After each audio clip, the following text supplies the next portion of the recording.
Aujourd'hui, nous allons revisiter un grand classique. La brésilienne, c'est des noisettes et quoi d'autre? Alors, c'est des noisettes, une crème chantilly, une crème pâtissière et une pâte levée. Oui, c'est bien lourd comme gâteau. Oui. Alors moi, je vais essayer d'alléger un peu tout ça, de proposer les mêmes goûts, mais avec des textures un petit peu différentes et de nouveau alléger la recette. Très bonne idée. On s'y met? On y va. La brésilienne. Qui n'adore pas cette tarte? C'est un gâteau à la fois rempli de crème et d'une douceur inconditionnelle.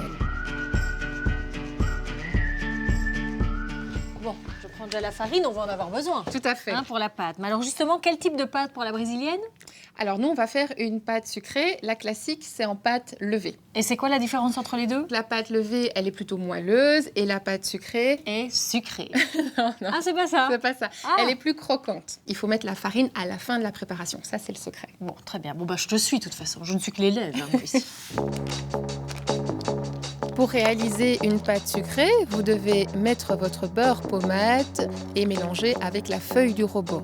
La feuille du robot va éviter que la préparation ne soit trop mélangée. 52, non mais c'est hyper précis.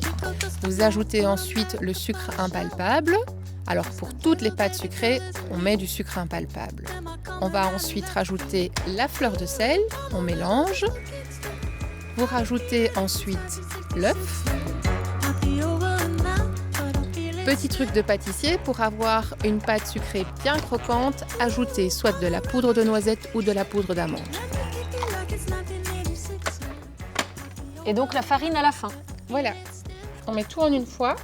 Ah, tout en une fois et ça fait pas des grumeaux? Non, comme ça on fait pas trop travailler la farine et on n'apporte pas trop d'élasticité.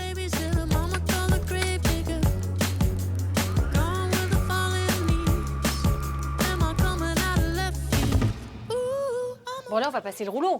Non, pas tout de suite. On va la laisser reposer une demi-heure. Tu vois, on la filme pour qu'elle refroidisse bien et qu'elle dessèche pas. Mais t'inquiète, j'en ai fait une déjà. Et qu'est-ce qu'on va faire avec celle-là? Tu vas la reprendre chez toi, comme ça tu t'entraînes. Bon.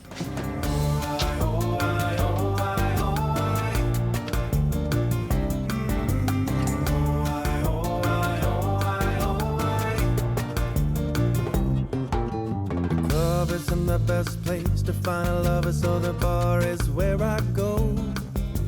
Me and my friends have Ah, Mélanie, tu fais des petits trous pour éviter que la pâte ne gonfle trop, c'est ça? Oui, tout à fait, parce qu'on va cuire donc les tartelettes à blanc, sans rien. Et donc le fait de faire des trous, ça permet que la pâte ne gonfle pas. Super. Bon, alors le four.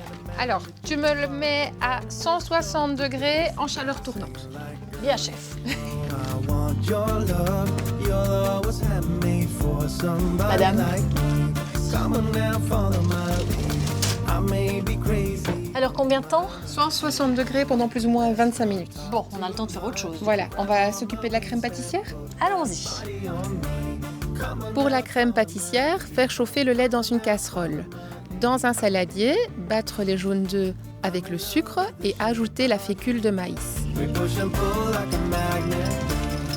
Although my heart is falling too. I'm in love with your body. Ajouter le lait chaud par-dessus, mélanger et remettre cette préparation dans la casserole sur le feu. Mélanger sans cesse jusqu'à ébullition. Une fois que la crème pâtissière est épaisse, réservez dans un récipient. Et ici, on va rajouter du pralin. Ça va nous rappeler le goût de la brésilienne. Elle est pas un peu grande, la plaque, là? Si, mais plus la surface est grande, plus ça va refroidir rapidement. Et ensuite, on filme la préparation. Donc, on va filmer au contact pour éviter qu'il y ait une peau qui se forme. Donc, tu le poses dessus. Voilà. Donc là, Mélanie, il nous reste à faire la ganache qui va remplacer la crème chantilly. Oui, voilà. Comme tu avais adoré la ganache de la semaine passée, je te propose de refaire la même. Très bonne idée. Alors, je sais, il faut prendre du chocolat blanc, Obsession 30. Oui.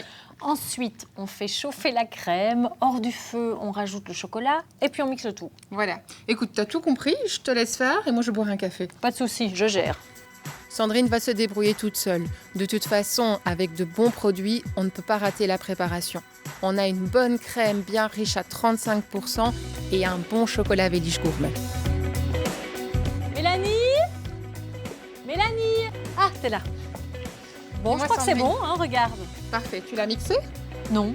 Ah, il faut la mixer maintenant.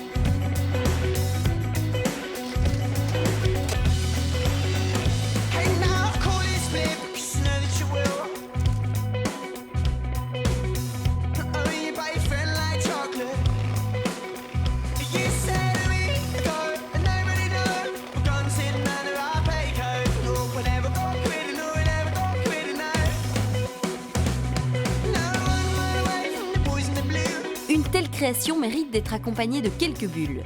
Le Bernard Massard, grande cuvée brute, élaborée selon la méthode traditionnelle, est un mousseux à la bulle fine, équilibré et marqué par des notes fruitées où dominent la pomme, la poire et les fruits exotiques. Bon, Mélanie, j'ai sorti la grande cuvée parce que franchement, quand on voit le résultat, on peut quand même dire que je m'en suis bien sortie. Hein. Sandrine, t'as pas fait grand-chose. Hein. Quand même. Bon, j'avoue, j'avais quand même un bon commis. Hein. Ah, bon, ben à nous alors. À nous, Quelle équipe. n'est-ce pas? Chine. Santé.